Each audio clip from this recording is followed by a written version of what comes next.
Once upon a time, on the edge of the deep woods, lived a young lady who always wore a hood of scarlet.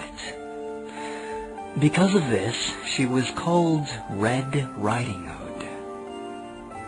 One day, her mother, who was an herbalist, decided to move deeper into the woods to get at the potent ingredients that grew there, but did not want to subject her daughter to the grave dangers that lurked in the shadows. So she left Red Riding Hood with her uncle. But the Hood's uncle was a stern man and put Red Riding Hood in a corset made of iron, saying she would only be allowed to visit her mother when she was big and strong enough so that the corset would fall off of her. She hated it and smashed it with her bare fists every night in hopes that it would break free so she could go see her mother. One day, many weeks later, the corset finally broke, and so her uncle let her go. But he gave her strict instructions to stay on the path, and that she should take the way of the needle at the fork in the road and stay clear of the way of the nail. She agreed at once and set off on her journey.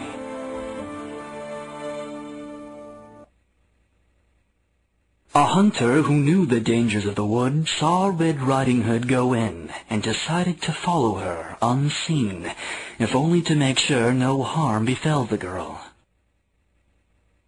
At the fork in the road where the ways of the needle and the nail began, a wolf appeared before Red Riding Hood.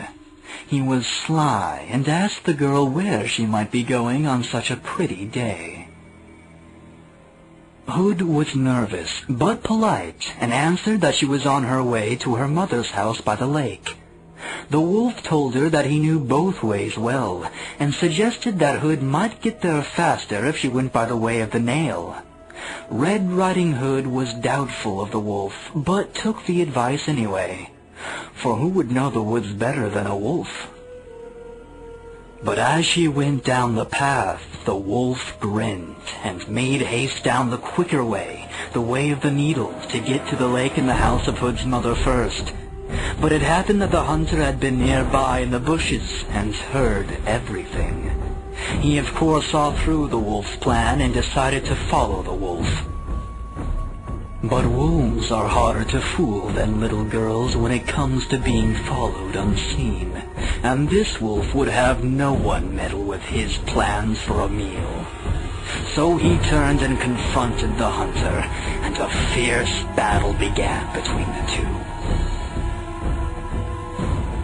Both were strong and equally fierce, but in the end the wolf was faster. He managed to break into the woods and escape the hunter, who was now off the path and lost in the forests. Unhindered, the wolf made it to the lake and killed Hood's mother in her own home, just as Red Riding Hood made her way out of the way of the nail. Thinking fast, the wolf cleaned up as fast as he could and dressed himself in one of the mother's nightgowns. He finished his disguise just as Hood knocked on the door 3 times. With a cloyingly sweet voice, he told her to come in. Red Riding Hood was hungry from her long walk through the woods, so she asked her mother for something to eat. The wolf told her that there was food and drink for her on the kitchen table, and so she went to eat. But just as she started eating a piece of meat, a bird, who had seen all, flew upon the windowsill and told her that she was eating her mother's flesh. Red Riding Hood looked at the wolf and said, "Mother, there's a bird that says I'm eating your flesh." The wolf said, "Throw a hat to that nasty bird. He tells you lies." But the bird had already flown off.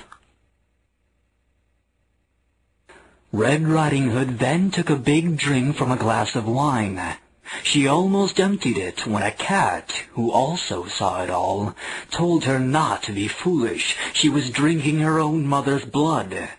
This unnerved Hood, who told the wolf, "Mother, your cat told me I was drinking your blood."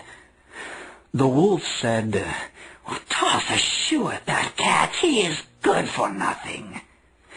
But by then the cat had left the house to look for another home.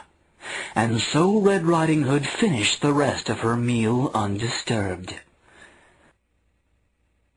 Now, the food and drink had made Hood sleepy, and the wolf suggested that perhaps she should go to sleep. So Red Riding Hood undressed and made ready for bed. But she noticed the wolf standing near her, looking at her with hungry eyes. Only then did she start to notice queer things about her mother. "Mother, look how big your ears are," she said. And the wolf answered, "Without them, I couldn't hear your heart beating nearly so well, my dear." "Mother, look how big your eyes are." And the wolf answered, "It's to see you all the better, my dear." "Mother, look how large your nails are." And the wolf answered, "Without them, I couldn't reach out and touch you, my dear." "Mother, look how big your teeth are." And the wolf ate little Red Riding Hood.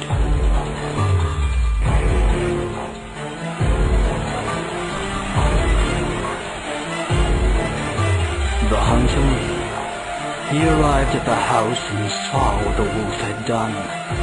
He swore to kill the wolf for eating the poor girl. But wolves really are stronger.